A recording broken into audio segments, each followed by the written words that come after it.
آج میرے لیے بڑے اعزاز کی بات ہے کہ آج جس شخصیت کو ہم نے مدعو کیا وہ فلم انڈسٹری اور لکھاری کی دنیا میں ان کا بڑا نام ہے، بڑا معتبر نام ہے۔ ان کے کریڈٹ میں 414 فلمیں ہیں اور کام تو وہ پس پردہ کرتے ہیں، لیکن سارا میڈیا، سارا کیمرہ ان کو فالو کرتا ہے، اور پردہ سکرین اس وقت زیادہ کمفرٹ فیل کرتا ہے کہ جب یہ صاحب سکرین پہ آتے ہیں۔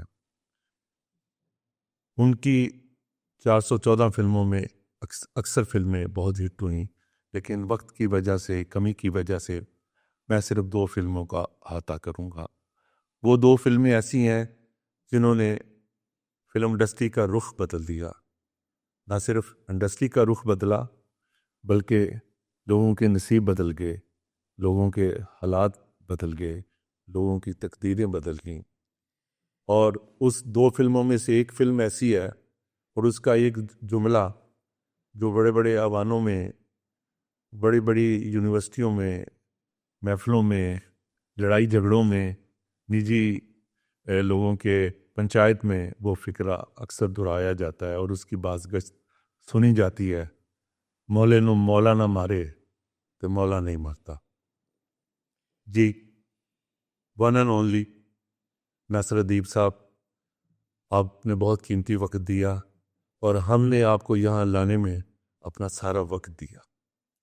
میں سمجھتا ہوں آپ کا زیادہ کریڈٹ ہے کہ آپ نے جس طریقے سے میرا پیچھا کیا ہے، اس طریقے سے آج تک کسی نے میرا پیچھا نہیں کیا۔ اور آپ یقین کریں کہ آپ کو جو میں نے ٹائم دیا یہ ایک پرسنل فیلنگ کے تحت دی، یہ اس طریقے سے نہیں تھے جیسے میں ایک پروفیشنل کسی کو ٹائم دیتا ہوں۔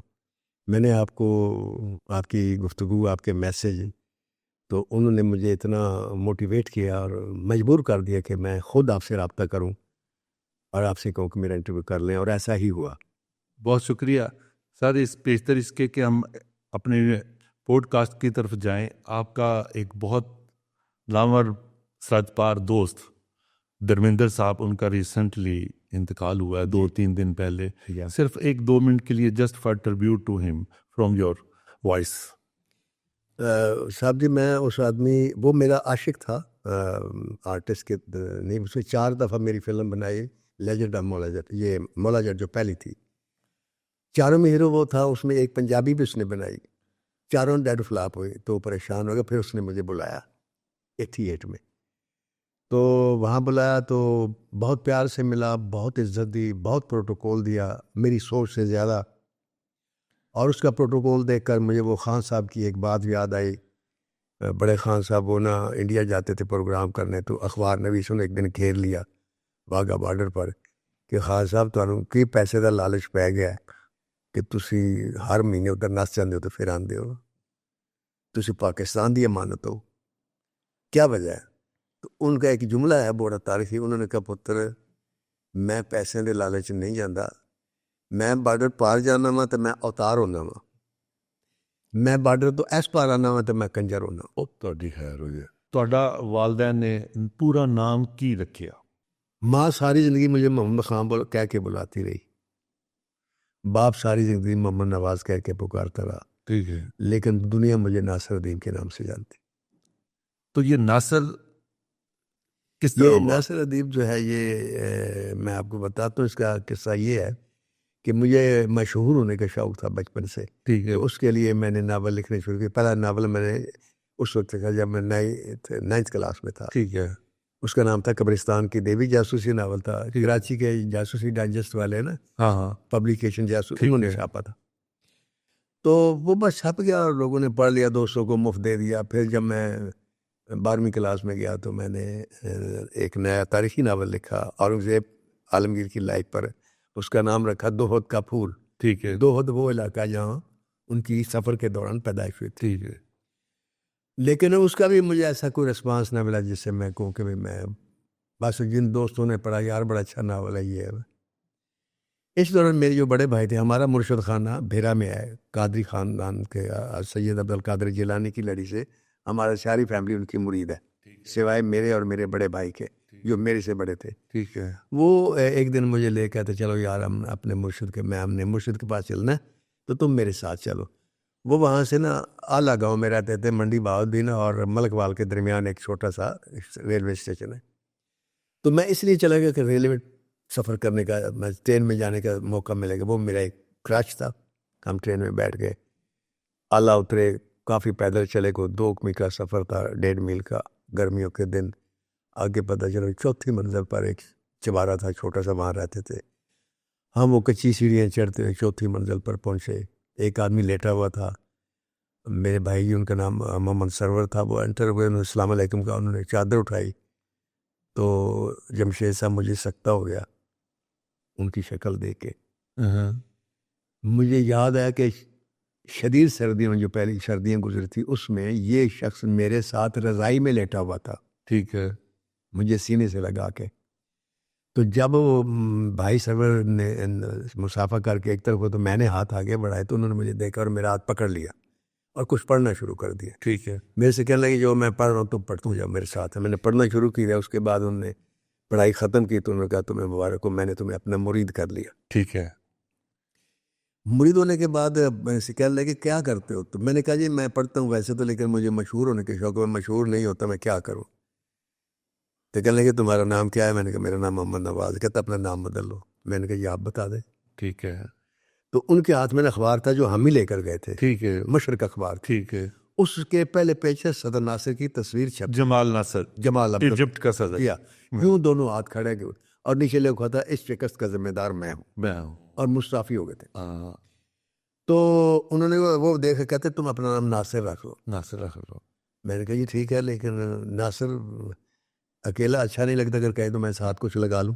خود لگا لیں. میں نے کہا یہ ادیب لگا لوں. کہتے لگا لیں. ناصر ادیب بنتے ہی سر پیچھے مڑ کے پھر نہیں دیکھا.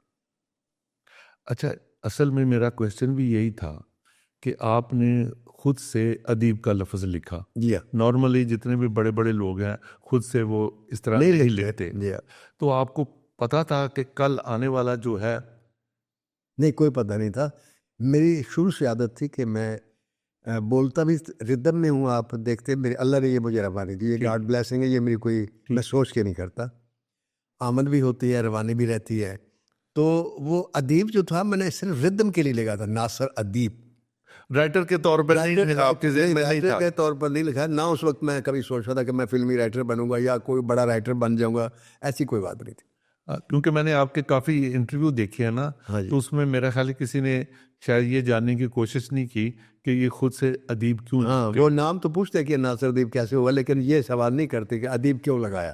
سر، آپ کا گاؤں گردنوا، والد صاحب کا ذریعہ معاش، بچپن کے دن، وقت کیسے گزر رہا تھا، تھوڑا سا یہ مختصر سے بتائیے گا. سر میں جس گاؤں میں پیدا ہوا اس کی آبادی اس وقت 40 آدمی کی تھی. اسے گاؤں نہیں کہہ سکتے، اب وہ ڈیرا تھا. اور سارے ان پڑھ لوگ تھے چٹے اس گاؤں میں. میں پہلا آدمی تھا.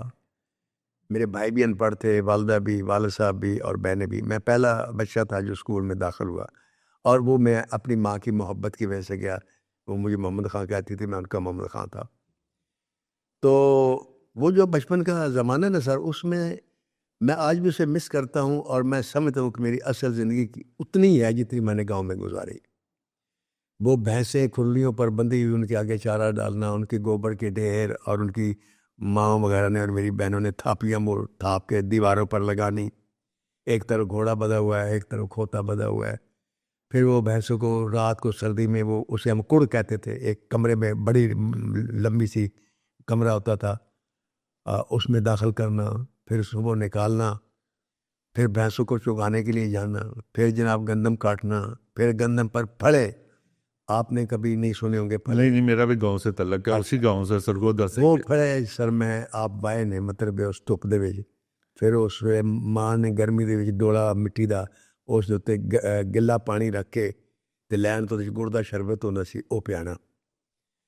تے اس تو بعد پھر وہ گندم بننی، پھر وہ ٹھیری لگنی، پھر وہ بوری سے بند ہونی. میرے بڑے بھرا ٹوپے نال نہ کہ کنے کھلوار ہوئے نے، کھلوار چٹ مان آتے سن. ٹھیک ہے. وہ پھر تھوڑی جی بچ جاتی سی گندم، تے وہ پھر غریباں جی ونڈتے سن تے میں بھی لینا سا ایک ٹوپا. ٹھیک ہے. وہ پھر ویچ کے میں چیز کھانا سا.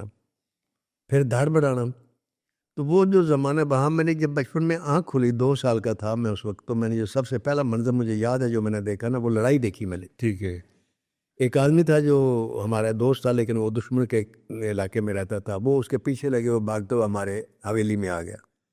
جب حویلی میں آ گیا وہ پیچھے آ گیا 10-12 آدمی، ادھر سے پھر میرے بھائی اور بھتیجے یہ بڑے، اور لڑائی ڈانگوں کی شروع ہو گئی.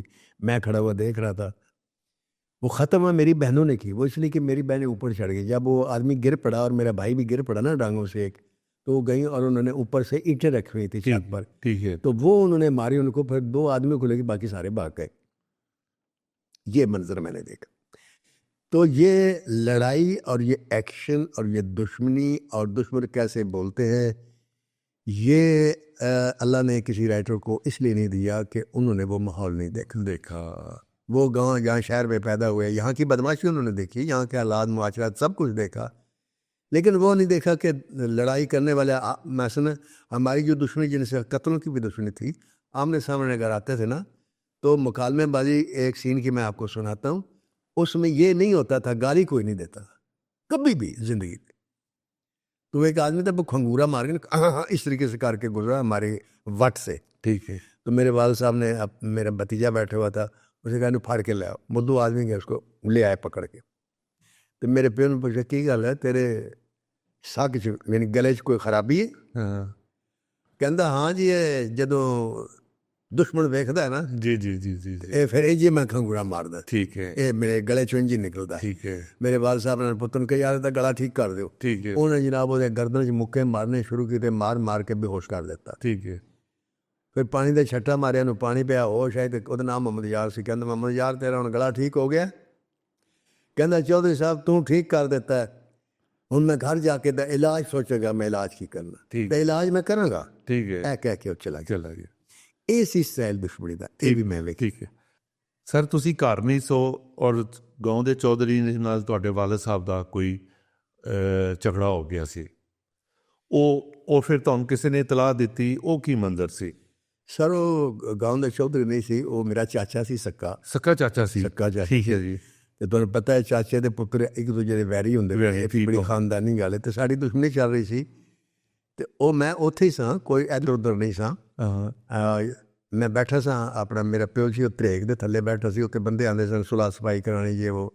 ਮੇਰਾ ਪਿਓ ਆਪਣੇ ਇਲਾਕੇ ਦਾ ਚੌਧਰੀ ਵੀ ਸੀ ਤੇ ਫੈਸਲੇ ਵੀ ਕਰਾਉਂਦਾ ਸੀ. ਠੀਕ ਹੈ. ਉਹ ਬੈਠੇ ਸਨ ਜੁੱਤੀ ਲਾ ਕੇ, ਜੁੱਤੀ ਤੋਂ ਪੈਰ ਰੱਖ ਕੇ ਤੋਂ ਕਛੇ ਪੀ ਰਹੇ ਸਨ, ਤੇ ਇਧਰ ਭਰਾ ਤੇ ਇਹ ਸਾਰੇ ਬੈਠੇ. ਠੀਕ. ਤੇ ਇੱਕਦਮ ਨਾ ਉਹ ਤਰਖਾਨ ਆਇਆ, ਉਹਦਾ ਨਾਮ ਬੁੱਲਾ ਸੀ, ਉਹ ਸਾਹਮਣੇ ਰਹਿੰਦਾ ਸੀ ਸਾਡੇ ਚਾਚੇ ਦੇ ਕੋਲ ਹੀ. ਠੀਕ ਹੈ. ਲੇਕਿਨ ਕੰਮ ਸਾਰੇ ਡੇਰੇ ਦਾ ਕਰਦਾ. ਠੀਕ ਹੈ. ਉਹ ਆ ਕੇ ਕਹਿੰਦਾ ਚੌਧਰੀ ਤਿਆਰ ਹੋ ਜਾ, ਪੁਲਿਸ ਆ ਗਈ ਤੈਨੂੰ ਫੜਨ, ਕਿਉਂਕਿ ਤੇਰੇ ਖਿਲਾਫ ਪਰਚਾ ਦੇ ਦਿੱਤਾ ਤੇਰੇ ਭਰਾ ਨੇ. ਠੀਕ ਹੈ. ਗੁੱਲੇ ਨੇ, ਉਹਦੀ ਨਾਂ ਗੁੱਲਾ ਸੀ. ਮੇਰੇ ਪਿਓ ਨੇ ਵੇਖਿਆ ਤੇ ਮੈਂ ਵੀ ਵੇਖਿਆ, ਸਾਰਿਆਂ ਨੇ ਵੇਖਿਆ. ਤੇ ਉਹ ਵੱਟ, ਜਿਸ ਵੱਟ ਦਾ ਅੱਗੇ ਮੈਂ ਜ਼ਿਕਰ ਕੀਤਾ, ਉਸ ਵੱਟ ਦੇ ਉੱਤੇ ਘੋੜੇ ਦੇ ਉੱਤੇ ਬੈਠਾ ਇੱਕ ਆਦਮੀ ਹਵਾਲਦਾਰ. ਠੀਕ ਹੈ. ਤੇ ਸਿਪਾਹੀ ਅੱਗੇ ਅੱਗੇ ਚੱਲ ਰਹੇ. ਠੀਕ ਹੈ. ਮੈਂ ਵੇਖਿਆ ਜਿਸੇ ਉਹ ਕਰੀਬ ਆਇਆ ਤੇ ਪਹਿਲੀ ਵਾਰੀ ਮੈਂ ਜ਼ਿੰਦਗੀ 'ਚ ਵੇਖਿਆ ਕਿ ਮੇਰਾ ਪਿਓ ਜੁੱਤੀ ਪਾਏ ਬਗੈਰ ਉੱਠਿਆ. ਹਾਂ. ਔਰ ਪਹਿਲੀ ਵਾਰੀ ਉਹਨੇ ਵੇਖ ਕੇ ਇੰਜ ਦੋਵੇਂ ਹੱਥ ਰੱਖ ਕੇ ਮੱਥੇ ਤੋਂ ਸਲਾਮ ਕੀਤਾ. ਠੀਕ ਹੈ. ਮੈਂ ਬੜਾ ਹੈਰਾਨ ਹੋਇਆ ਕਿ ਮੇਰੇ ਪਿਓ ਨੂੰ ਤਾਂ ਅਸੀਂ ਕਦੀ ਕੀਤੀ ਨਹੀਂ ਸੀ. ਹਾਂ. ਖੈਰ ਉਸ ਜਿਹੜਾ ਹਵਾਲਦਾਰ ਸੀ, ਉਸ ਦੌਰ 'ਚ ਹਵਾਲਦਾਰ ਬਹੁਤ ਵੱਡਾ ਅਫਸਰ ਹੁੰਦਾ ਸੀ ਪਿੰਡ ਵਾਲਿਆਂ ਵਾਸਤੇ. ਅੱਜ ਤਾਂ ਅਸਪੀਰ ਵੀ ਕੋਈ ਨਹੀਂ ਲੋਕ ਸਮਝਦੇ. ਠੀਕ ਹੈ. ਉਹਨੇ ਕਿਹਾ ਚੌਧਰੀ ਤੇਰੇ ਕੋਲ ਨਜਾਇਜ਼ ਬੰਦੂਕ ਹੈ, ਰਾਈਫਲ ਹੈ, ਤੇ ਉਹ ਮੈਨੂੰ ਦੇ ਦੇ, ਤੇ ਬਾਕੀ ਮੈਂ ਤੇਰੇ ਨਾਲ ਨਿਬੜ ਲੈਣਾ. ਮੇਰੇ ਪਿਓ ਨੇ ਕਿਹਾ ਕਿ ਮੇਰੇ ਕੋਲ ਤਾਂ ਕੋਈ ਰਾਈਫਲ ਨਹੀਂ. ਉਹਨੇ ਕਿਹਾ ਤੈਨੂੰ ਚਿਰਾਗ ਬਾਲੀ ਰਾਈਫਲ. ਚਿਰਾਗ ਬਾਲੀ ਇੱਕ ਬਹੁਤ ਵੱਡਾ ਡਕੈਤ ਤਾਰੀਖੀ ਕਰਾਈ ਸੀ ਫਿਲਮ. ਮੇਰੇ ਵਾਲਦ ਸਾਹਿਬ ਦੋਸਤ ਫਿਲਮ ਵੀ ਮੈਂ ਹੀ ਲਿਖੀ ਸੀ. ਅੱਛਾ. ਉਹਨੇ ਕਿਹਾ ਤੇਰੇ ਕੋਲ ਚਿਰਾਗ ਬਾਲੀ ਦੀ ਰਾਈਫਲ ਹੈ, ਉਹ ਦੇ ਦੇ. ਠੀਕ ਹੈ. ਤੇ ਚਿਰਾਗ ਬਾਲੀ ਵੀ ਦੇ ਦੇ. ਉਹਨੇ ਕਿਹਾ ਨਾ ਮੈਨੂੰ ਚਿਰਾਗ ਬਾਲੀ ਦਾ ਪਤਾ, ਨਾ ਮੇਰੇ ਕੋਲ ਕੋਈ ਰਾਈਫਲ ਹੈ. ਮੈਂ ਪਿਓ ਨੂੰ ਤੱਕਿਆ ਕਿਉਂਕਿ ਇਹ ਮੇਰੇ ਪਿਓ ਨੇ ਮੇਰੇ ਸਾਹਮਣੇ ਜ਼ਿੰਦਗੀ ਦਾ ਪਹਿਲਾ ਤੇ ਆਖਰੀ ਝੂਠ ਬੋਲਿਆ, ਕਿਉਂਕਿ ਰਾਈਫਲ ਮੇਰੇ ਸਾਹਮਣੇ ਬਾਲੀ ਨੇ ਦਿੱਤੀ ਉਹਨੂੰ. ਅੱਛਾ. ਔਰ ਉਹਨੇ ਕਿਹਾ ਯਾਰ ਮੈਂ ਅੱਗੇ ਜ਼ਖੀਰੇ 'ਚ ਜਾ ਰਿਹਾ. ਠੀਕ ਹੈ, ਇਹ ਰੱਖ ਲਓ, ਇਹ ਰੱਖ ਲੈ ਤੂੰ, ਮੈਂ ਵਾਪਸੀ ਤੇ ਲੈ ਲਵਾਂ. ਉਹਦੇ ਕੋਲ 3 ਰਾਈਫਲਾਂ ਸਨ, ਇੱਕ ਉਹਨੇ ਘੋੜੇ ਨਾਲ ਹਾਨੇ ਨਾਲ ਬੱਧੀ ਸੀ ਤੇ ਇੱਕ ਹੱਥ 'ਚ ਫੜੀ ਸੀ. ਮੇਰੇ ਪਿਓ ਨੂੰ ਕਿਹਾ, ਮੇਰੇ ਪਿਓ ਨੇ ਮੇਰੇ ਸਾਹਮਣੇ ਉਸ ਨੂੰ ਆਪਣੇ ਭਤੀਜੇ ਨੂੰ ਯਾਨੀ ਆਪਣੇ ਪੋਤਰੇ ਨੂੰ ਕਿਹਾ ਕਿ ਕਮਾਦ 'ਚ ਰੱਖਾ. ਠੀਕ ਹੈ. ਨਿਸ਼ਾਨੀ ਉਹ ਸਾਹਮਣੇ ਕਮਾਦ ਸੀ, ਉਹਦੇ 'ਚ ਉਹਨੇ ਰੱਖ ਦਿੱਤੀ. ਠੀਕ ਹੈ. ਹਵਾਲਦਾਰ ਨੇ ਕਿਹਾ ਚੌਧਰੀ ਸਾਹਿਬ ਮੈਂ ਰਾਤ ਤੇਰੇ ਕੋਲ ਹੀ ਰਹਿਣਾ. ਹਾਂ. ਤੇ ਸਵੇਰ ਤੱਕ ਅਗਰ ਤੂੰ ਬੰਦੂਕ ਲੈ ਦਿੱਤੀ ਮੈਂ ਫਿਰ ਗਿਲਾ ਨਾ ਦੇਈ. ਰਾਤ ਹੋਈ ਸਾਰਾ ਸਤੰਬਰ ਦਾ ਮਹੀਨੇ ਸੀ, ਗਰਮੀਆਂ ਦੇ ਦਿਨ ਸਨ, ਮੱਛਰ ਵੀ ਸਾਰ ਬਾਹਣ ਚ ਉਹਦੀ ਮੰਜੀ ਪਾਈ। ਮੇਰੇ ਪਿਓ ਨੇ ਮੇਰੀ ڈیوٹی لائی کہ اس پکھا چلنا. ٹھیک ہے. میں سر ساری رات اس کو پنکھا کرتا تھا حوالدار کو تقریباً 4 بجے تک. اچھا. گرمیوں کے 4 بجے صبح ہو جاتی ہے تقریباً. میں پھر گھر چلا گیا اندر. صبح میری ماں نے ناشتہ بنایا اس کے لیے. وہ میں نے ناشتہ دیکھا. وہ ناشتہ میری ماں 2 موقعوں پہ بناتی تھی، یا جب ہمارے مرشد آتے تھے یا جب ہمارے گھر میں ہمارے گھر کا داماد آتا تھا، ورنہ نہیں بنتا تھا. وہ اسپیشل ناشتہ ہوتا تھا. ٹھیک ہے. وہ میری ماں نے بنا کے میں ٹرے میں رکھ کے میں ہی لے کر آیا.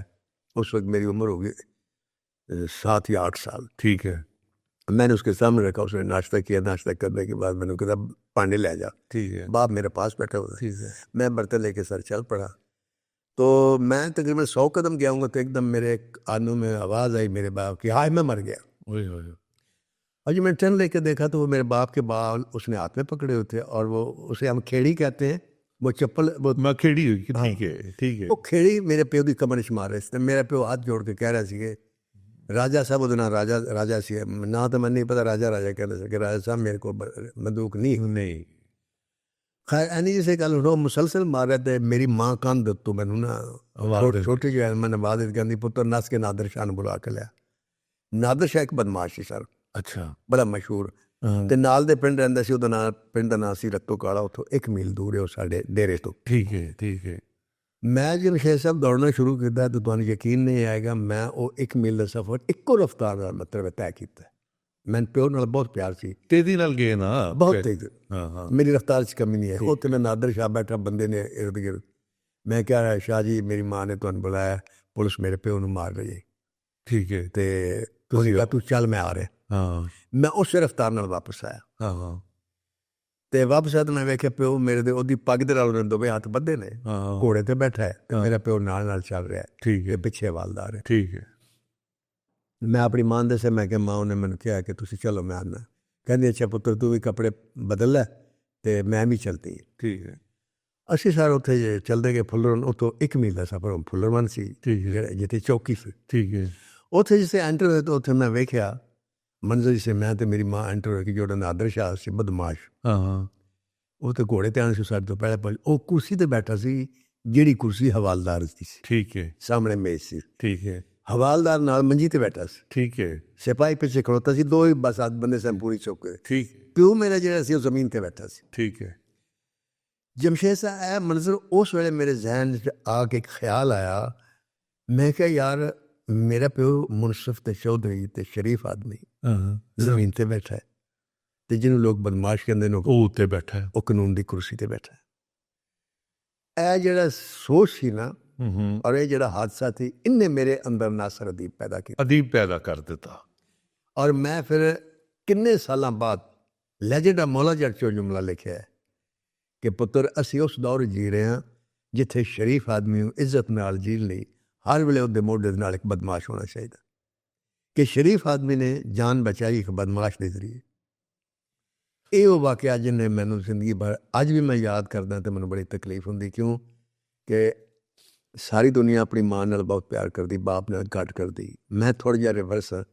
میں باپ دے نال بہت زیادہ پیار کردا سا اور اس کی وجہ میں نہیں سمجھ آئی کہ وہ کچھ میری کوتاہی ہوئے گی, کوئی غلطی ہوئے گی, میں نہیں پتا. لیکن میں پیو نال بہت اٹیچ ہاں. وہ دکھ مینوں وہ ہے اج تک یاد ہے. اور جدوں بھی میں کوئی فائٹ دا سین لکھن لگدا یا ڈرامے دا اس منظر اس منظر نوں طاری کردا اپنے آپ. اچھا. وہ لیاندے دوبارہ وہ ہاں تو پھر میں لکھدا. یہی وجہ ہے کہ میرے مقالے درد یا جان ہوندی یا اے جڑی گفتگو مولا جٹ چ تسی ویکھی کہ وہ کہندا آمنے سامنے دشمن بیٹھے نے وہ منجی دے تے ہسپتال. ہاں ہاں. کہندا جنج بڑی ٹھیک ٹھاک آنی ہوں نتا روٹی کٹنی نہیں چاہیے. یہ گفتگو ساری دشمنی دا سٹائل سی. اسی یہ نہیں سکتا میں تیری بھن نوں انج کر دیں گا تو جو ایتھے ہوندا. کہندا یاد رکھا جنج بڑی ٹھیک ٹھاک آنی ہوں نتا روٹی کٹنی نہیں کرنی چاہیے. کہندا فکر ہی نے کر سونے میں اس نے روٹی کھان والے بندے لبنے نے پر مینوں بندہ کوئی نہیں لبنا. تے پھر دوویں ہستے نے انجوائے کردے. تے یہ جڑی چیز سی وہ میں اپنے پیو دا جسے دکھ یہی وجہ میری پولیس دے وچ کوئی تسی سین ویکھو میں ہمیشہ پولیس نوں بے عزت کیتا ہے. میں کدی پولیس تے رسپیکٹ نہیں کی. حالانکہ پولیس دے وچ بڑے بڑے رسپیکٹیبل لوگ بھی ہیں اور ہون گے. میں بنیادی طور تے شریف کہہ لو بزدل کہہ لو، میرا پیو میں نے اپنی چوکی تھی کہندا سی کوئی میں لڑائی نہیں سے کردا، باقی سارے کردا، تو بہرحال لیکن پولیس کو جب میں دیکھتا ہوں تو میرے اندر ایک بدماش آ جاتا ہے، نہیں بدماش آ جاتا ہے، ڈیولپ ہو جاؤں جب پولیس کو دیکھتا ہوں تو مجھے فوراً یاد آتا ہے اس کے ہاتھ میں میرے باپ کے بال ہیں اور یہ اس کو مار رہا ہے، تو میں اس سامنے کھلو جاؤں، اکڑ جانا پورا۔ ਸਰ ਤੁਸੀਂ ਸਟਾਰਟਿੰਗ ਦੇ ਵਿੱਚ ਇੱਕ ਜੌਬ ਵੀ ਕੀਤੀ ਜਿਹਦੀ ਤਨਖਾਹ ਕੋਈ 180 ਜਾਂ 188 ਰੁਪਏ ਸੀ, ਫਿਰ ਅੱਗੇ ਕਿਸ ਤਰ੍ਹਾਂ ਆਸਤਾ ਆਸਤਾ ਵਧਣਾ ਸ਼ੁਰੂ ਹੋਏ? وہ سر میں جی میں بڑا ٹاپر لڑکا سا اور ہمیشہ ہر کلاس چ فسٹ آتا سا، میرے جڑے نمبر نے میٹرک تے لیتے اج تک ریکارڈ نہیں ٹوٹا میرے سکول دے وچ، تے مجھے مشہور ہونے کے چونکہ شوق تھا، تو میں نے ایک دفعہ اخبار میں دیکھا کہ میجر طفیل سرور شہید کی نا تصویر چھپی اور اس کے فیملی کی تصویر بھی چھپی ہوئی، یہ وہ شخص تھا جس نے نشان حیدر لیا تھا پہلا، ٹھیک ہے، پہلا یا دوسرا۔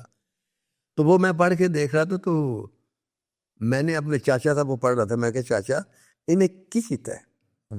کہندا پتر اس نے نشان حیدر لیا، یہ ہر سال چھپدا ہے، اچھا پتا ہے، تے زندگی جائے تو پھر تو نشان حیدر لے۔ اس شوق میں نے اپلائی کر دیا ایفر کے بعد سیکنڈ لیفٹیننٹ کے لیے، اور میں سلیکٹ ہو گیا، اور اس بیچ میں ہم 2 آدمی سلیکٹ ہوئے تھے، ایک میں تھا اور ایک پرویز مشرف تھا۔ مشرف سے میں نے ہم بس میں جب واپس آ رہے تو میں نے پوچھا، مجھے آج تک یاد ہے اس نے لکیروں والی قمیض پہنی تھی اور ٹائی لگائی تھی اور پینٹ پہنی تھی، سگریٹ پی رہا تھا، تو میں نے کہا پرویز یار میں نشان حیدر لینا چاہنا، کیوں ملتا ہے؟ کہنا تو نشان حیدر لینا ہے؟ میں کہا کہتا کیوں؟ میں کہ میں مشہور ہونا چاہنا، میری اخباری تصویر چھپے گی پھر میں انجوائے کروں گا۔ کہتا بیٹا نشان حیدر مرن تو بعد ملتا ہے، یہ تو انجوائے کرے گا لیکن مرن تو بعد۔ میں کہ میں پھر وہ جناب چھڑ دیتی نوکری، میں گیا ہی نہیں آرمی، آرمی نے کیس کر دیتا، پھر میرے والد صاحب نے میرے ساتھ بائیکاٹ کر دیا اور مجھے گھر سے نکال دیا، میرے بھائی نے مجھے مارا۔ پھر میں نے بی اے تک مزدوری کر کے تعلیم حاصل کی، پھر بی اے کرنے کے بعد میری صلح ہوئی، تو پھر میں نے ایم اے میں داخلہ لیا، پھر ڈبل ایم اے کیا، پھر اس کے بعد میں اسسٹنٹ سپر جیل بھرتی ہوا، تو میری ماں نے نہیں جانے دیا، اس نے کہا پتر میں جب تری پتر جاندی سے نا تیرے پیو دی یا پتراں دی، تو میں وہدی سا ہر کوئی بندہ نا جیل نوں بد دعاواں دے رہے ہوندے سی، تو میں بھی ہوندی سی بد دعاواں دے رہے کہ بچے مر جانے انج ہو جاؤ، کہندے کیونکہ چنگا نہیں کام کر دے تو تم بھی یہ کرنا، میں نہیں کر دینا۔ میں کہ ٹھیک ہے جی۔ اس بیچ وچ اسی 11-12 آدمی سلیکٹ ہوئے سن اسسٹنٹ سپرنٹ جیل، وہ ایک آدمی بڑا تاریخی سی، وہ سی چودھری الا یار۔ اچھا، یہ الا یار وہ جیلر سر جدوں ذوالفقار علی بھٹو اڈیالہ جیل چ پھانسی ہوئی نا، تو اس ویلے جیلر الا یار سے سپرنٹ سی۔ تے اس بعد سر میں مشہور ہونے واسطے میں ٹی وی تے اپلائی کر دیتا، ٹھیک ہے، اسسٹنٹ پروگرام پروڈیوسر۔ ٹھیک ہے، وہ میں جا رہے سن تے ناشتہ کر رہے سن، ٹکٹ میری یہ بھی سی، میں نے دیکھا کہ اخبار میں تصویر چھپی ہو، اشتہار چھپا ہوا ہے فلم کا، الآصفہ فلم کا، اور نیچے لکھا تھا وہ آصفہ جس کے اغوا کا مرشد عیان کو آج تک افسوس ہے۔ یہ جو فکرہ تھا، یہ جو جملہ تھا، یہ میرے ناول کا ٹائٹل پر لکھا ہوا تھا، اچھا، اور اس ناول کا نام تھا آصفہ، ٹھیک، اور وہ میرے بڑے مشہور ہوئے تھے۔ ٹھیک ہے، تو میں نے کہا یہ تو اس نے میرے ناول پر فلم بنائی۔ میں جناب واپس وہاں جانے کے میں لاہور ٹھیک ہے، لاہور آ کے میں اس پروڈیوسر کے پاس گیا، ان کا نام ریاض احمد شیخ تھا، وہ کیمرہ مین بھی تھے، پروڈیوسر بھی تھے، ڈائریکٹر بھی تھے، ارشد شفیع صاحب رائٹر تھے۔ میں انہوں نے کہا میں کہ جی میں کتاب لکھی ہے، تسی فلم بنا رہے، میرا نام دے دو۔ کہتا تو ریاض شاید تیرا نام دے دی، ٹھیک ہے، یا دوبارہ آیا تو میں تینوں ایسو تھلے سوٹ دیں گے، دوسری منزل پر تھا۔ ٹھیک ہے، سر میں نے کیس کر دیا، وہ لمبی بات ہے، کیس میں نے جیتا، 4000 روپیہ مجھے ملا اس کیس کو جیتنے پر۔ ہاں، کیونکہ میں نے یا والد صاحب نے گھر سے نکال دیا تھا، تو میں نے اپنی روٹی روزی چلانے کے لیے نوکری کر لی 188 روپے کی، اے جی آفس، ٹھیک ہے، کلرک تھا میں۔ ٹھیک ہے، تو جب اس نے 4000 روپیہ دیا نا، تو میں نے کہا یہ تو 2 سالوں کی تنخواہ ہے، تو یہ کام زیادہ اچھا، مشہور بھی ہوں گے، نام بھی آ گیا، اسی میں آتے میں پھر فلم انڈسٹری میں آ گیا۔ ٹھیک ہو، اس کے بعد فلم انڈسٹری میرے ساتھ جو سلوک کیا تو وہ اللہ میں وہ آگے چل کے اس پر بات کسی کی۔ خراب نہ کرے۔ آپ نے وہ کہا تھا کہ مجھے مشہور ہونے کا شوق ہے، اور میں فوج میں اس لیے گیا جب پرویز مشرف صاحب نے آپ کو کہا کہ بھائی نشان حیدر تو انہوں ملتا ہے ہاں، جڑا مرنے کے بعد شہید ہوئے، لیکن پرویز مشرف کو نشان حیدر نہیں ملا، لیکن اس کے باوجود بھی وہ مشہور ہوئے۔ جی وہ تو اس وقت جو میری دیکھیں میں میرے اندر بچپن تھا، میں ایف اے میں پڑھتا تھا، تو یہ تو بدر ہے کہ مشہور تو انسان بے نظیر بھی ہوگی، وہ حالانکہ آرمی میں نہیں تھی، آصف زرداری بھی ہو گیا، مطلب پولیٹکس بھی ہے جس میں آپ نے اس بنا پہ چھوڑی نا کہ یار میں مر گیا تو پھر میں مشہور بھی ہویا تو کی کتنے ویکھنا. لیکن بات یہ کہ مجھے یہ نہیں تھا کہ میں اس مقام تک پہنچ جاؤں گا، جیسے ہوتا اور پھر میں جنرل بن جاؤں گا. پرویز مشرف اتفاق سے بن گیا نا وہ. چلیں سر ہم اس طرف آتے ہیں. جی اب آپ نگار خانوں کی طرف، اسٹوڈیو کی طرف، آپ کا پہلی انٹری، پہلا وزٹ، پہلا ہرٹ کس نے کیا، کس سے ملے، اور تھوڑا سا مجھے وہ بھی بتائیے گا کہ ایک ہدایت کار اقبال کشمیری صاحب کو آپ نے اپنی فلم کی. یہ وہ دور وہ تھا سر کہ میں سگریٹ کے ایک پیکٹ پر کہانی لکھتا تھا، چائے کے کپ پر، دوپہر کے کھانے پر. ٹھیک ہے وہ بھی بڑی بچت ہوتی تھی اس دور میں. ٹھیک ہے تو میں مختلف لوگوں کو سناتا، مجھے کہانی سنانی بھی نہیں آتی تھی، ٹھیک ہے تو گھبرا بھی جاتا تھا. لوگ انہیں پسند نہیں کرتے تھے، بہت بھاگا، بڑی کوشش کی. آخر رحمان ورما نے مجھے رائٹر لیا، میوزک ڈائریکٹر تھے، اور اس کی پروڈیوسر تھا عالیہ رج، جو آرٹسٹ ہے، اس کے والد صاحب آگے وہ تھے. ٹھیک ہے اس وقت مجھے کہانی سنانے کا فن آ گیا تھا، اور مجھے کہانی سنانے کا فن آیا تھا علامہ رشید ترابی صاحب سے. ٹھیک ہے مجھے نہ کہانی سنانی آتی تھی، نہ مجھے اسکرین پلے کا پتہ تھا. تو جہاں میں رہتا تھا 25 روپے کرایہ تھا اس کا، تو اس کے ساتھ ایک کمرے میں ایک میاں بیوی رہتے تھے، اولاد ان کی نہیں تھی. تو وہ اس کو میں آپ ہی کہا کرتا تھا. تو وہ میں نے جب شام غریبہ آئی نا، تو اس نے مجھے کہا کہ بھائی جان ادھر آ جائیں، یہ شام غریبہ سن لیں. میں نے کبھی نہیں سنی تھی. ٹھیک ہے میں نے سنی سر جس وقت علامہ رشید ترابی صاحب نے شروع کیا نا شام غریبہ، ہاں اور جس انداز سے کیا ہے وہ میں تھوڑا سا آپ کو سناتا ہوں. ٹھیک ہے کہ یوں انہوں نے دیکھا اور تو کہتا ہے یقین ہے اصل چیز، یقین نہیں تو کچھ نہیں، اور یقین کی ضد ہے شک. ہاں اگر شک ہوتا حسین کے اندر تو بچے اور ساتھی لے کر کربلا کا سفر نہ کرتا. نہ کرتا.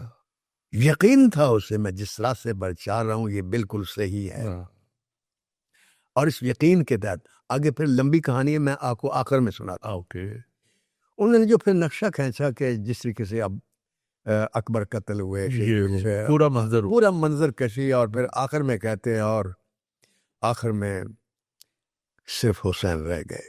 ہاں یہاں سے چیخو پکار لوگوں کی شروع ہو جاتی تھی. ہاں دائیں طرف دیکھا گھوڑے پر بیٹھ کر، تو کچھ خیموں میں آگ تھی، کچھ سے دھواں نکل رہا تھا، کسی میں بچے رو رہے تھے، کسی میں کوئی عورت رو رہی تھی، کوئی عباس کو رو رہی تھی، کوئی اکبر کو رو رہی تھی. بائیں طرف دیکھا تو زینب کا خیمہ، زین العابدین کا خیمہ بیمار، اور وہی دھواں وہی خاک. آخر کار گھوڑے کو ایڑی لگائی، گھوڑے نے چلنے سے انکار کر دیا. پھر گھوڑے کو ایڑی لگائی، گھوڑا پھر نہیں چلا، تو اس کی گردن پر ہاتھ پھیر کر کہتے ہیں جب سواری موت سے نہیں ڈرتی تو کیوں تم کر ڈرتا.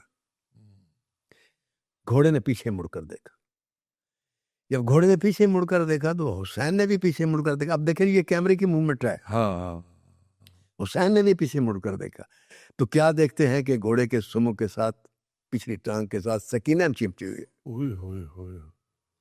گھوڑے سے اترے، اس کو پکڑا، اس کو سینے سے لگایا، کہتا بیٹا ہمیں جانے دو. کہتا نہیں بابا میں نہیں جانے دوں گی، آپ واپس نہیں آئیں گے.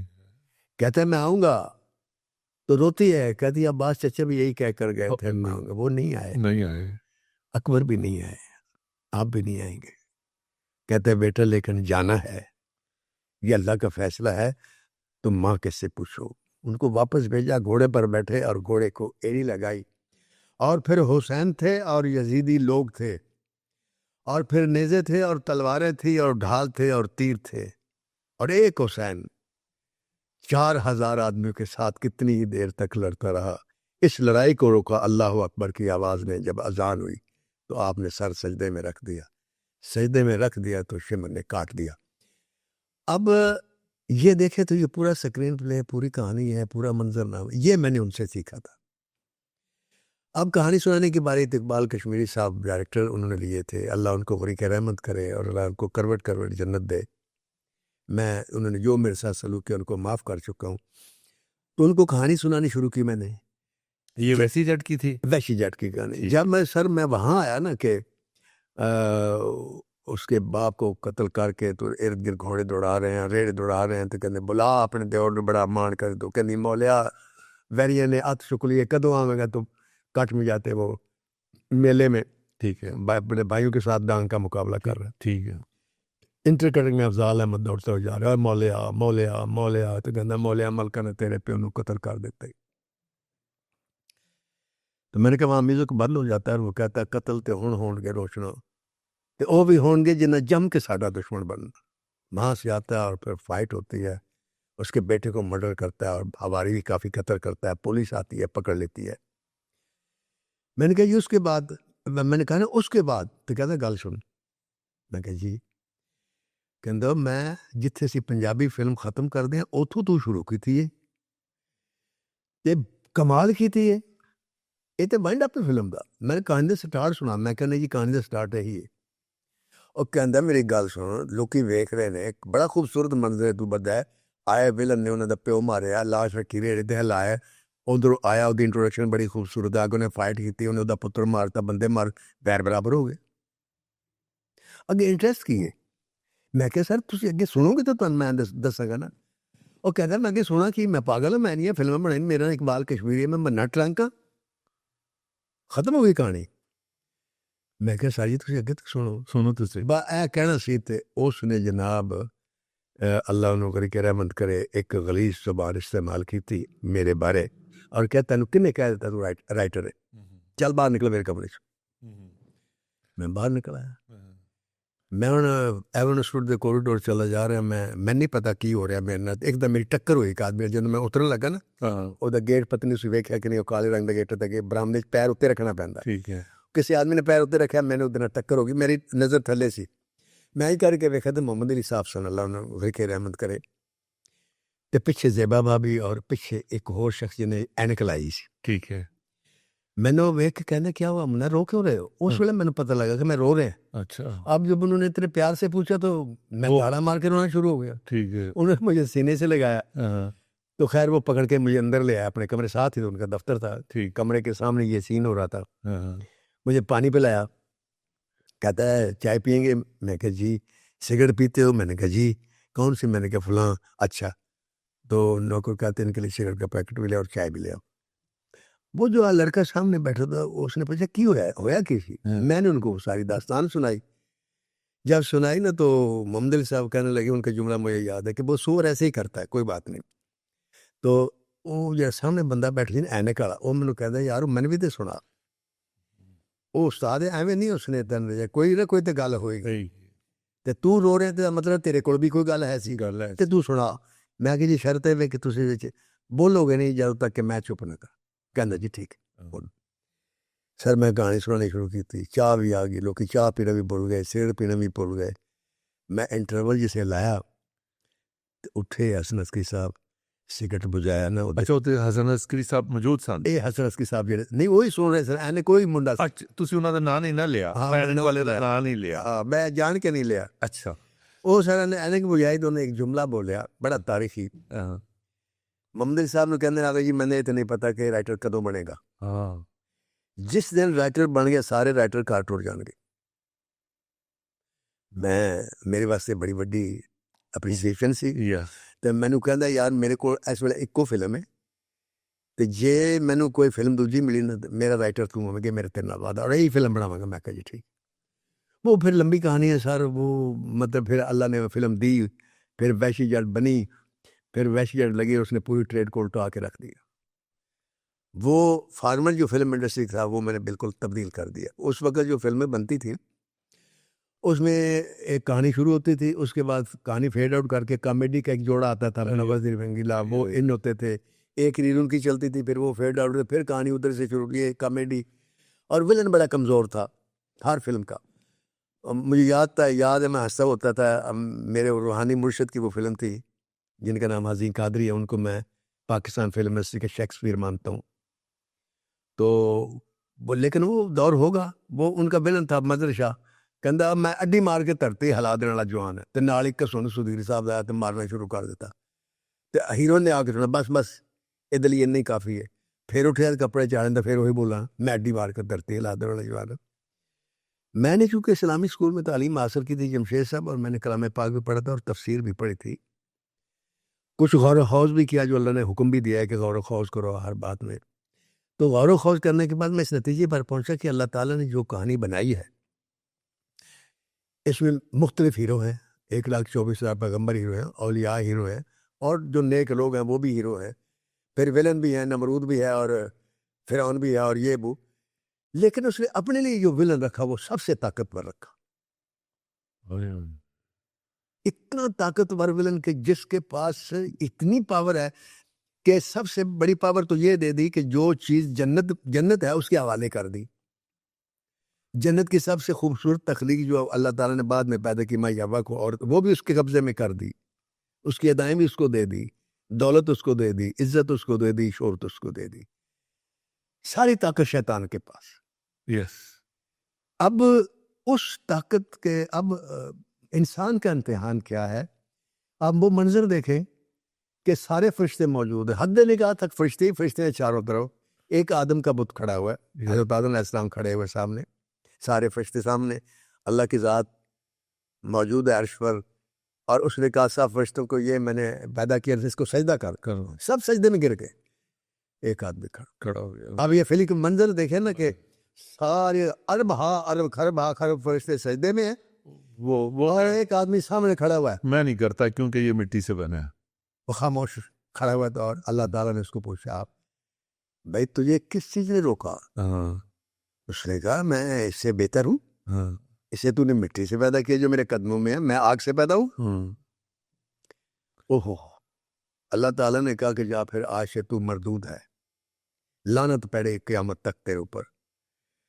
اس نے کہا جس آدمی کی وجہ سے، جس کی وجہ سے تو نے لعنت لے لی، پھر مجھے مہلت دے دے، میں پھر تجھے بتاؤں گا کہ جس کو تو نے پیدا کیا سجدے کروائے یہ کیا کرتا ہے۔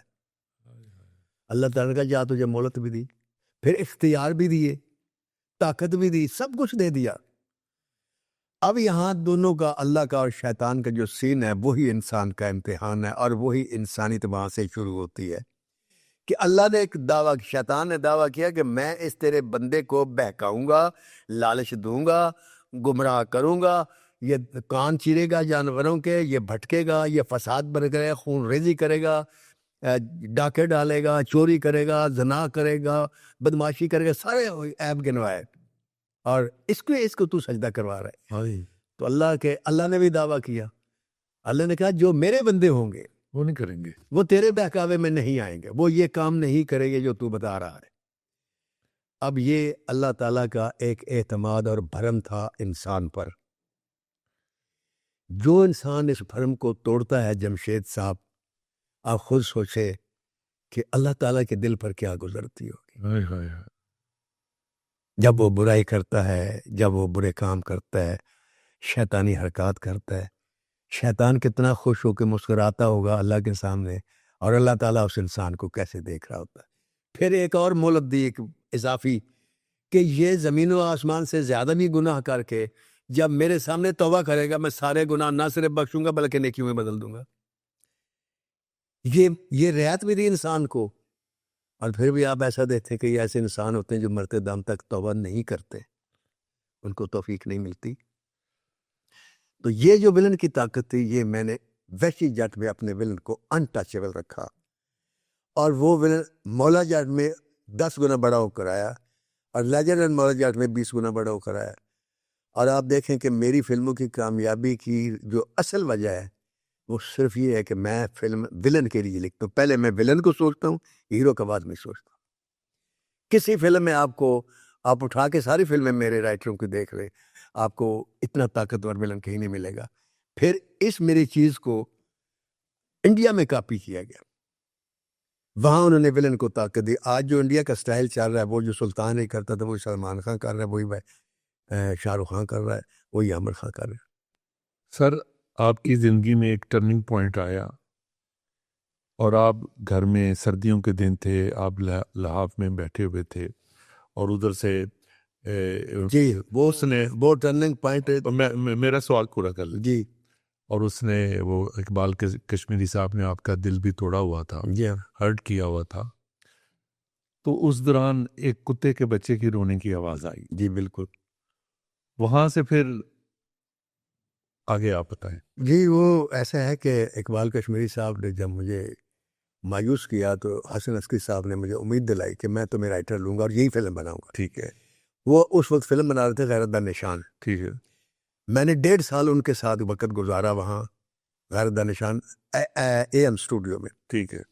وہاں سے میں جب بسکامی روڈ پہ رہتا تھا وہاں سے 5 کلومیٹر کا سفر تھا جو میں پیدل کر کے جاتا تھا اور پیدل کر کے واپس آتا تھا شام کو. ٹھیک ہے. تو ان کے ساتھ جڑا رہتا تھا کہ یہ میرا آنے والا ڈائریکٹر ہے. لیکن جب وہ فلم ریلیز ہوئی ریچرڈ سنوے میں, اب تو وہ گر گیا ہے, تو میں بھی گیا تو فلم ڈیڈ فلاپ ہو گئی. جب میں نے عسکری صاحب کو مبارکباد دی تو میرے سے انہوں نے غصے سے کہا جا نیشا تو میرے سے منحوس ثابت ہوا. میں تن کیا سی میری فلم ہٹ ہوئی تو میں لواں گا تو میری فلم ہی ڈیڈ فلاپ ہوئی, یا دفعہ ہو جاتا. This was the word. ہاں جی بالکل ایسے کہ دفعہ ہو جاتا میرے سامنے نہ آئی. یہ وہ الفاظ تھے جنہوں نے زندگی میں پہلی اور آخری بار مجھے مایوس کیا. میں گھر چلا گیا, سردیوں کے دن تھے, رات 12-1 بجے میں گھر پہنچا. میری ماں جاگ رہی تھی, اور ہر بیٹے کی ماں جو ہے رات کو جاگتی ہے, یہ میرا ایمان ہے. وہ آئی, اس نے میرے ہائے میرا پتر آ گیا, خیر تیار رات دن سردی جو نے سینے نہ لانے. میں نے اپنے ماں کا ہاتھ جھٹکا. میں نے کہا ماں ساری زندگی تو نے میرے ساتھ جھوٹ بولا ہے. کہندی ہائے پتر میں کہڑا جھوٹ بولے. میں کہ تو جدوں جس بندے نے میرے کہتے شاید میرا وہ پتر جب تک یہ بھی کہ بادشاہی کرے گا, تو میں کہ میں اتنے کتیاں وانگوں رول کے تکے کھا رہے ہیں. میں تکے کھا رہے, کوئی میں نے پوچھنا نہیں. اور میں مایوس ہو کے تیرے کو آ تو کیوں کہندی سے. میں تو تیرے گل دے اتنے چل پے سے کہ ماں دی گل جی پوری ہوندی. میں ٹائم مار کے رونا شروع ہو گیا. میری ماں بھی رونا شروع ہو گئی. ساریاں میریاں پرجائیاں تے بھرا سارے باہر آ گئے, اللہ خیر کرے کی ہو گیا. وہ خیر بعد جدوں پتہ لگے گل تے کوئی خاص نہیں سی, تو وہ پھر اندر چلے گئے. میری ماں دے میں ماں دے نال ہی سوندا سو اس ویلے, شادی بھی میری نہیں سی ہوئی. تے رات تقریباً 4-4:30 بجے, انہوں اسی سرگی کہنے ہیں, سرگودے دی زبان ہے, اردو سحری کہتے ہیں. سحری کے بعد میری ماں نے مجھے جگایا. تو اب میں آپ کو جو ماں اور درے درے مکالمے بازی وہ میں آپ کو اسی زبان میں ڈٹو سناتا ہوں. جگایا مینوں تو میں ویکھت سرانے دے اوتے نا میرے نال اس طرح بڑا کلام پاک کھول کے رکھیا سی, او پڑھدے ہوندے سن. تو انہیں تو پہلا جملہ میں جگا کہ یہ پتر تو کیا بننا چاہنا ہے. ہاں. میں کہ ماں میں رائٹر بننا چاہنا ہے. وہ کی ہوندا ہے. تو میری ماں کہندی رائٹر نہیں, ماں کہندی وہ کی ہوندا ہے. ہن میں سمجھ نہ آوے کہ میں اپنی ماں نو کیویں سمجھاواں کہ رائٹر کی ہے. ماں پڑھ بڑی سوچدا میں کہ ماں میں فلماں دیاں کہانیاں لکھساں, انہاں دے فلماں بنسن, کتاباں لکھساں, پھر وہ فلماں ہٹ ہوسن. ٹھیک ہے. تے ریڈیو دے اوتے تیرے پتر دا نام ادوں ٹی وی دا شورس وغیرہ ہلا ہلا ہلا میری ماں نے کیا. لیکن انہوں نے چہرہ میں دس رہا سی کہ ان کو سمجھ صحیح نہیں ہے, نہیں آئی. ٹھیک ہے. تو لاسٹ جملہ بولا جو آج تک مجھے یاد ہے کہ جا پتر لگ وج. لگ وج دا مطلب چلے جاؤ واپس. یس. ایک دن تو اپنے کناں نال سن سکے ہو جا پتر ماں مڑ کے نہیں جمے گی. اور جمشید صاحب یہ جملہ میں آج تک سن رہا ہوں. میری ماں آج تک میرے ساتھ ہے اور اس کی یہ دعا بھی آج تک میرے ساتھ ہے. یہی وجہ ہے کہ وحشی جڑ سے لے کر لیجنڈ آف مولا جڑ تک 52 ایئرس کے عرصہ ہے. دنیا کا مجھے کوئی رائٹر دکھا دے, مجھے یہ پاکستان کو چھوڑ دے, دنیا کا مجھے وہ رائٹر دکھا دے فلم انڈسٹری میں, بالی ووڈ میں, تامل ووڈ میں, ہالی ووڈ میں, پاکستان میں, کسی رائٹر نے 52 سال زندگی کو گزارے اور 52 سال وہ رائٹر رہا ہو اور وہ ٹاپ کا رائٹر رہا. یہ نہیں کہ صرف کہانیاں صرف ایک دکھا دے مجھے. سر سلیم جاوید جیسا رائٹر ہندوستان کے آپ کے سامنے جو کہانی سنانے کے 2 لاکھ روپے لیتے تھے.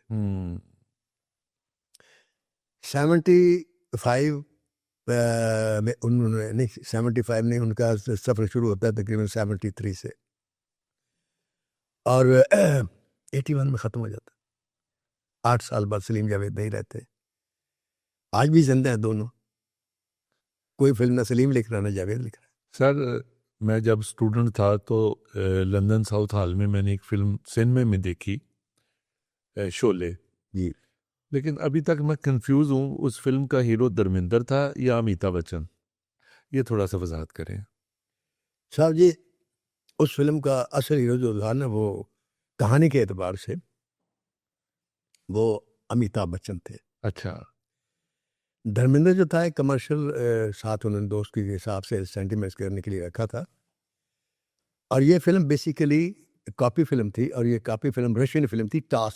اچھا اس میں دو دوست ہوتے ہیں اور جب بھی کوئی کام کرتے تو وہ کہتے ہیں یار پہلے ٹاس کر لو. ٹھیک ہے وہ ایک دوست جو ہوتا ہے نا بڑا والا, وہ چھوٹے دوست کو بہت پیار کرتا ہے. ٹھیک ہے یعنی پیار وہ بھی کر, لیکن کہتا میں تیرے سے زیادہ پیار کرتا ہوں, کہتا نہیں تو میرے سے زیادہ پیار کرتا ہے, ٹھیک ہے میں تیرے سے زیادہ. دونوں دعویٰ کرتے رہتے ہیں. ٹھیک ہے بڑا کیا کرتا ہے, کوئی بھی کام مثلا چوری کرنی ہے, کہنا ٹاس کرتے ہیں کہ اندر تو جائے گا کہ میں, یہاں خطرہ ہوتا تھا. ٹھیک ہے اب ٹاس کرتے تھے تو وہ اسی کے بڑے کا نکلتا تھا ہر دفعہ. ٹھیک ہے تو وہ کرتے کرتے ایک سٹیج آتی ہے کہ اس آدمی کی جو زندگی کو مارنے کے لیے کچھ آدمی نے پیسے دیے ہوتے ہیں, تو وہ سوچتا ہے کہ اب یہ مارنے کے لیے آ جائے تو ان کو وہیں مار دینا چاہیے. ٹھیک ہے اب اس کو پتہ ہے چھوٹے میں اتنی ہمت نہیں ہے. ٹھیک ہے وہ ٹاس کرتا ہے, ٹھیک ہے کہتا ہے یار یہ لوگ ہیں, ان کے اڈے پہ تم جاؤ گے کہ میں.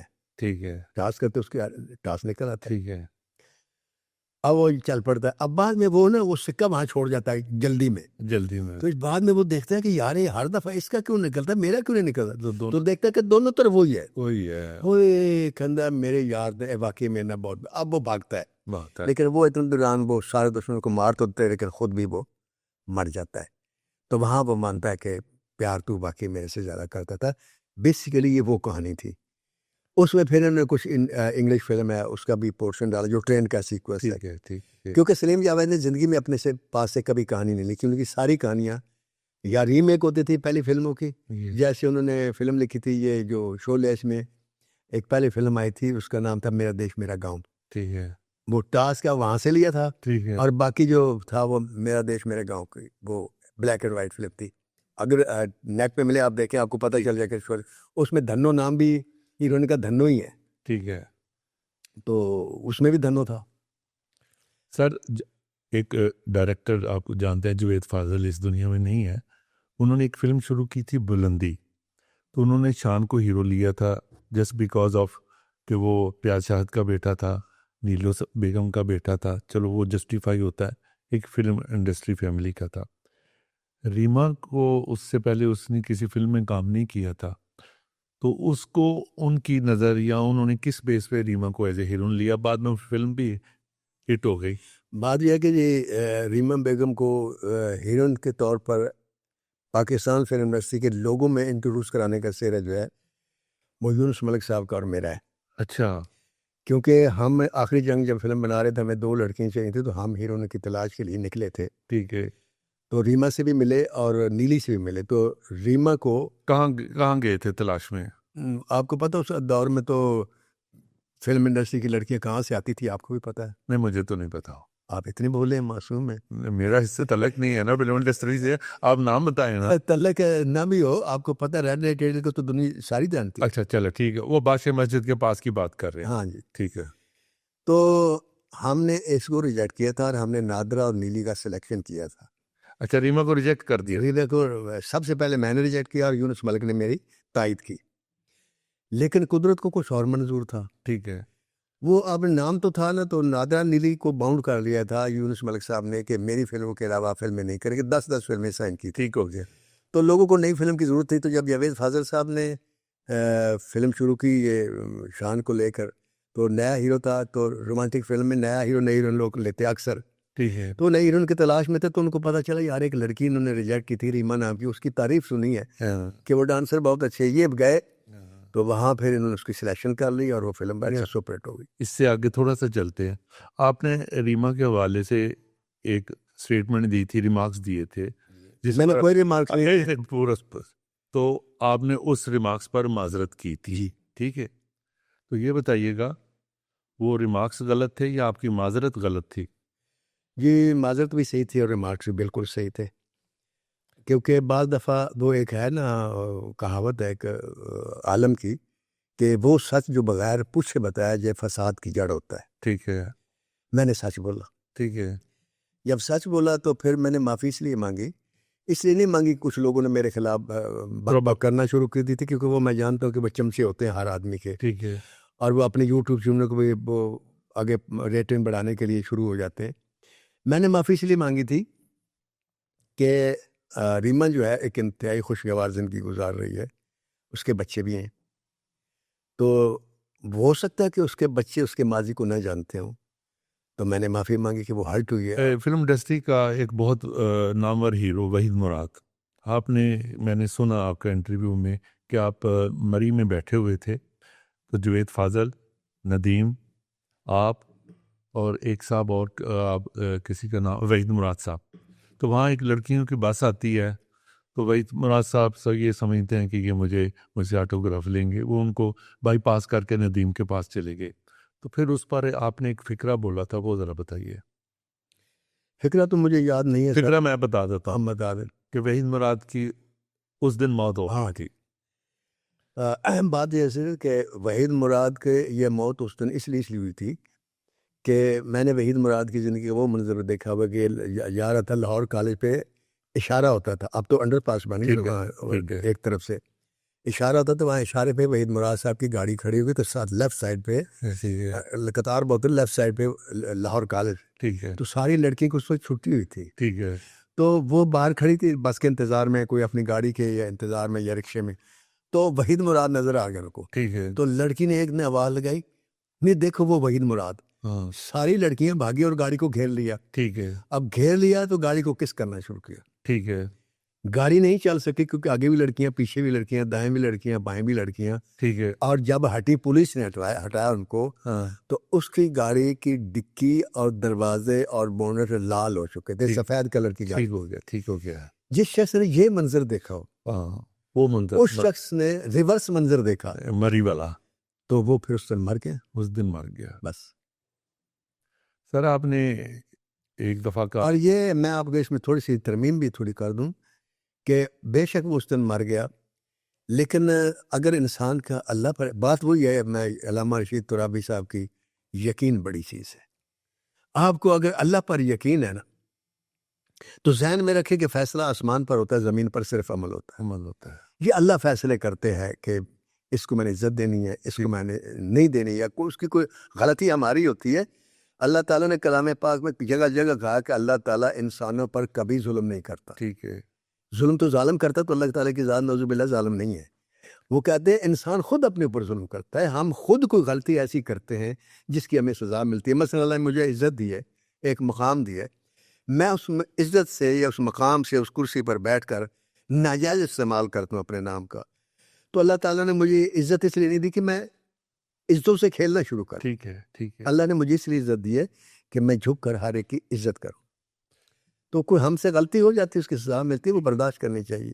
سر آپ بڑے ہینڈسم قداور، اور آپ نے بھی عروج دیکھا بھی اور عروج دیکھ بھی رہے ہیں، اور اسی فیس میں سے گزر رہے ہیں، تو آپ کے ایک ہم اثر نے اس کے اوپر بھی آپ جیسا عروج بھی آیا، وہ بھی رائٹر ڈائریکٹر، تو اس نے اپنے دور کی ایک بہت نامور سٹار سے شادی کی، تو کیا آپ کو اس طرح کا کوئی موقع نہیں ملا؟ نمبر 1۔ نمبر 2 یہ ہے کہ آپ نے ایک دفعہ یہ بھی کہا تھا کہ ان کی بیگم، ایک وقت ایسا آئے گا کہ محلے کی خواتین ان سے دم درود کروانے آئیں گی، یہ تھوڑی سی اس کی وضاحت کیجیے۔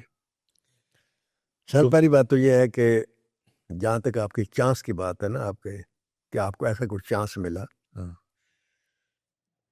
ایک چانس کی بات نہیں میں کرتا، مجھے تو بے شمار چانس ملے، ٹھیک ہے، لیکن میں آپ کو بتاؤں کہ میں یہ نہیں کہتا کہ میں بڑا باکردار آدمی تھا، یہ میں اس کو اپنے اللہ کی بلیسنگ سمجھتا ہوں کہ اس نے مجھے اس طرف جانے نہیں دیا، اور میں کسی عورت کے ساتھ سنسیئر اس لیے نہیں ہو سکا کہ میں نے فلم انڈسٹری میں دیکھتا یہ تھا کہ ایک ہیروئن جو ہے نا، آج جاوید شیخ کے ساتھ ہے، 6 مہینے کے بعد غلام محی الدین کے ساتھ ہے، پھر 6 مہینے بعد کسی اور کے ساتھ ہے، پھر کسی اور کے ساتھ ہے، تو پھر میں یہ بھی دیکھتا کہ یہ اتنی ہیروئن ہے، یہ شادی اگر کرتی ہے تو ایسے آدمی سے، ایسے آدمی کو پسند کرتے ہیں جو انڈسٹری کا مالک ہو یا کروڑوں پتی ہو، تو میں ایک میڈیاکر فیملی کا آدمی تھا، اور جو پیسے کماتا تھا میں نے اپنے بچوں کی تعلیم پر لگایا، اور آج اس کا میں پھل بھی کھا رہا ہوں، الحمدللہ میرے بچے اعلیٰ تعلیم یافتہ اور اعلیٰ کرسیوں پر بیٹھے ہوئے۔ ٹھیک ہے، صرف تعلیم کی وجہ سے. تو میں تو پہلی بات تو یہ کہ میں یہ رسک نہیں لیتا. دوسرا یہ میں جس بھی لڑکی کو میرے آج تک کہیں آپ نے افیئر نہیں سنا ہوگا, کوئی میرا اسکینڈل نہیں سنا ہوگا. میرا اس لیے نہیں بن سکا کہ میں دیکھتا ہوں کہ آج کی لڑکی کی اکثریت 90% سب سے پہلے کسی لڑکے کی طرف اٹریکٹ ہونے کے لیے یہ دیکھتی ہیں کہ اس کے پاس کیا ہے. یہ نہیں دیکھتی کہ وہ کیا ہے, ٹھیک ہے, کتنا حسین ہے, یا کتنا اچھا ہے, یا کتنا بااخلاق, یہ نہیں دیکھتی. یہ دیکھتی اس کے پاس کیا ہے. تو جب تجارت کی بات آ جاتی ہے نا کہ مثلا اگر کسی لڑکی کو آپ نے پرپوز کر دیا یا آپ نے اظہار کر دیا کہ میں تم سے پیار کرتا ہوں, تو 90% لڑکیوں کی پہلی فرمائش یہ ہوتی ہے مجھے شاپنگ کرائیں فلان جگہ جائیں. یس, ٹھیک ہے. تو یہ خریدی ہوئی جو محبت ہے اس کو میں محبت نہیں کہتا. محبت وہ ہوتی ہے سر جس میں انسان سب کچھ بھول جاتا ہے, اپنے گھر کا خاندان بھول جاتا ہے, انا بھول جاتا ہے, اپنی ذات کی نفی کر کے ایک لڑکی کسی کے لڑ لگتی ہے یا لڑکا اس کے لڑ لگتا ہے, اور وہ جب ایک دوسرے سے پیار کرتے ہیں تو ان کے دونوں کے سامنے منزل ایک ہی ہوتی ہے کہ ہم ایک دوسرے کے ہو جائیں بس. یہ نہیں ہوتا لڑکی کے مجھے مال میں لے جائے گا, نہ لڑکی کے دل میں یہ ہوتا ہے کہ اس کی اتنا پراپرٹی کا مجھے حصہ مل گیا میں اس سے یہ فائدہ اٹھاؤں گا. یہ نہیں ہوتا. یہ محبت نہ میں نے دیکھی, نہ مجھے ملی, نہ میں کر سکا. دوسرا سوال. تو دوسرا جو سوال ہے کہ سید نور صاحب جو تھے انہوں کے یہاں تک سیما کا تعلق ہے, مطلب پاکستان فلم انڈسٹری میں وہ ایسی ہیرو کہہ سکتے ہیں آپ جس کا میں نے کسی کے ساتھ افیئر نہیں دیکھا. ٹھیک ہے, جیسے کہ لڑکیوں نے کی ہے. ٹھیک ہے. سید نور کے ساتھ انہوں نے افیئر کیا, پیار کیا, اور انہوں نے شادی کر لی, بہت اچھا کیا. ٹھیک ہے, اور دونوں نے ایک دوسرے کا ساتھ دیا, دونوں نے ایک دوسرے کے ساتھ نبھایا, آج تک نبھا رہے. اللہ تعالیٰ ان کی شادی کو قائم رکھے. ٹھیک ہے. میں دنیا دیکھی کی بنا رہا تھا ایز اے ڈائریکٹر, تو اسلام آباد میں میری شوٹنگ تھی, تو سیما بیگم موجود تھی, میری ہیروئن تھی وہ. تو وہاں میں نے ان کا ہاتھ دیتا کھا ایک پتھر پر بیٹھ کر. تو میں کوئی پامسٹ نہیں ہوں, لیکن ایک علم اللہ تعالیٰ نے مجھے دیے ہوئے, دو قسم کے, ایک قیافے کا علم دیا ہوا ہے, ایک ویسے بھی اللہ نے مجھے کچھ سینس دی ہوئی, میں آدمی کو دیکھ کے پڑھ لیتا ہوں, اور کچھ لکیروں کو بھی سمجھتا ہوں. لیکن ہاتھ میں اس آدمی کا دیکھتا ہوں جس کا میرا اپنے طور پر دل کرے, ورنہ آپ مجھے کہیں گے ہاتھ دیکھے میں نہیں دیکھوں گا, کیونکہ میں کوئی پروفیشنل نہیں ہوں. ٹھیک ہے, اور نہ میں اس کو کہتا ہوں کہ اس پر بلیو کرے. ٹھیک ہے. لیکن علم اپنی جگہ پر موجود ہے. میں نے ان کا ہاتھ دیکھا, میں نے کہا سیما جی ان قریب آپ کی زندگی میں وہ دن آنے والا ہے جب آپ ہیروئن کی لسٹ میں ٹاپ پر چلی جائے گی. یہ پہلی پیشین گوئی میں نے کی, وہ پوری ہو گئی. میں نے کہا دوسرا, میں نے کہا سیما بیگم وہ وقت آنے والا ہے جب آپ کو لوگ بہترین پرفارمر کے طور پر یاد کریں. وہ بھی ہو گئی. میں نے کہا تیسرا آپ کی زندگی میں ایک شخص آئے گا, اچھا, اس شخص کے ساتھ نبھا لینا, وہ شاید تمہارے ساتھ نہ نبھا سکے, لیکن تم اس انداز سے نبھانا کہ وہ تمہارے ساتھ نبھانا سیکھ جائے. اور چوتھی پیشین گوئی میں نے یہ کی تھی کہ میں نے کہ ایک وقت آئے گا جب محلے کی عورتیں تم سے اپنے بچوں کو دم کروائے گی. وہ حیران رہے گی. خیر, میری اسی فلم کی شوٹنگ ابھی جاری تھی, میں دوسری دفعہ جب گیا اس کی آؤٹ ڈور کے لیے, تو سید نور صاحب اور سیما بیگم آئے اور انہوں نے میری اس فلم کے دوران شادی کر, وہی نکاح ہوا اسلام آباد. ٹھیک ہے, میں نے مبارکباد دی ان کو, میں نے کہا یہ وہ شخص آ گیا آپ کی زندگی میں, اب اس کو تھام کے رکھنا. اور کمال تھاما اس نے سید نور صاحب, اور سید نور صاحب نے پھر کمال ساتھ دیا. ٹھیک ہے, اللہ دونوں کو سلامت رکھے. پھر اس کے بعد چوڑیاں ریلیز ہوئی سر, ٹھیک ہے, اور یہ ٹاپ پہ چلے گی. اس کے بعد پھر مجاجیں ریلیز ہوئی, تو لوگوں نے یہ بھی مان لیا کہ یہ پرفارمنس سب سے اچھی ہے. ٹھیک ہو گیا, اور آج تک وہ چل رہی ہے. اب ایک مشین کوئی باقی صرف ہے, وہ رہتی ہے, وہ رہتی ہے. اور وہ اس کا میں بھی شاید ہو سکتا ہوں, کیونکہ ان کے محلے کے دائرے وہ جو میں بھی آتا ہوں, تو ہو سکتا ہے کبھی مجھے بھی دم کروانے کے لیے اپنے بچے لے کے. بالکل بالکل پڑھ سکتے. لو جی, سوال تو میرے پاس ابھی آدھے باقی ہیں, لیکن لگتا ہے کہ وقت کافی ہو گیا ہے. لیکن آخری میری طرف سے کوئی پابندی نہیں ہے, اگر جاری رکھنا چاہے تو نہیں, ہم کسی سیکنڈ ایپیسوڈ میں چلا. لیکن آخری ایک اس پہ آپ کا میں ایک کمنٹ لینا چاہوں گا کہ موت تو یوں ہی بدنام ہے, اصل تو تکلیف زندگی دیتی ہے. اس پہ آپ کیا کہیں گے؟ اصل میں تو تکلیف زندگی دیتی ہے, موت کا تو نام ہی بدنام ہے. یہ موت تو تکلیف دیتی نہیں, موت تو آپ کو ہر انسان کی ہر تکلیف کو آزاد کر دیتی ہے انسان کو. جو مقروض ہے وہ بھی آزاد ہو جاتا ہے، جو بیمار ہے وہ بیماری سے آزاد ہو جاتا لیکن لوگ اسے ڈرتے ہیں نا. ہے. لوگ اس لیے ڈرتے ہیں کہ لوگ دنیا سے محبت کرتے ہیں سر، لوگ مرنا نہیں چاہتے. ہاں حالانکہ دنیا کا سب سے بڑا سچ جو ہے نا وہ موت ہے. اللہ تعالیٰ سب سے بڑا سچ حقیقی میں جو ہے نا، اس کائنات کا سب سے بڑا سچ اللہ کی ذات ہے. ٹھیک ہے. لیکن ساری دنیا اللہ کو نہیں مانتی. نہیں مانتی. موت جو ہے اس کو ساری دنیا مانتی ہے. ہم جنازہ دفنا کے آتے ہیں اور پھر بھی ہم موت کو یاد نہیں کرتے. بات یقین کی ہے. جس کو یقین ہو جاتا ہے نا کہ میں نے مر جانا ہے، اس کا زندگی کے بارے میں طرز عمل بدل جاتا ہے. وہ موت سے نہیں ڈرتا. موت سے وہ لوگ ڈرتے ہیں سر جو دنیا میں اتنے انوالو ہوتے ہیں کہ وہ اس دنیا کو چھوڑنے کے لیے تیار نہیں ہے. بس حالانکہ کہتے ہیں کہ دن میں 26 دفعہ موت کو یاد کرنا چاہیے. جی اگر آپ ہر روز مرتے ہیں سر، آپ پھر آپ کو آپ سوتے آپ مر جاتے ہیں. یس یس یس. اور ہر روز زندگی اللہ پھیر دیتا ہے، آپ کو زندہ کر دیتا ہے. سر بہت شکریہ، آپ نے اپنا قیمتی وقت دیا، اور میں آپ کا ہمیشہ یہ احسان اپنے اوپر رکھوں گا کہ آپ میرے لیے یہاں آئے، اور آج آپ کے ساتھ مجھے یہ شرف حاصل ہوا اتنے بڑے آدمی کے ساتھ بیٹھ کر مجھے بات کرنے کی. میں نے بہت کچھ سیکھا آج آپ سے. آپ کا بہت شکریہ sir. Thank you very much. آپ کی بڑی مہربانی. لوگ جب مجھے کہتے ہیں میں بہت بڑا آدمی ہوں، کوئی کہتا ہے میں بہت اچھا انسان ہوں، میں اللہ سے دعا کرتا ہوں پھر یا اللہ میں تو نہیں سمجھتا کہ میں بڑا ہوں، لیکن لوگ اگر کہتے تھے تو بڑا بنا دے. بنا. میں اچھا بھی نہیں ہوں، لیکن اگر لوگ کہتے ہیں تو پھر مجھے واقعی اچھا بنا دے. یس یس. اور پھر جب لوگ میرے جیسے آدمی کو اچھا کہتے تو آپ یقین کریں پھر میں ان اچھوں کے بارے میں سوچتا ہوں جو واقعی اچھے تھے. وہ کیا لوگ ہوں گے سر. یہ تو گواہی ہے نا، آپ کو بہت سارے لوگ گواہی دیتے ہیں. جی. اس کا مطلب آپ اس کو مان جائیں کہ اللہ آپ سے راضی ہے. الحمدللہ. اللہ کا لاکھ لاکھ شکر ہے. سر آپ کا بہت شکریہ.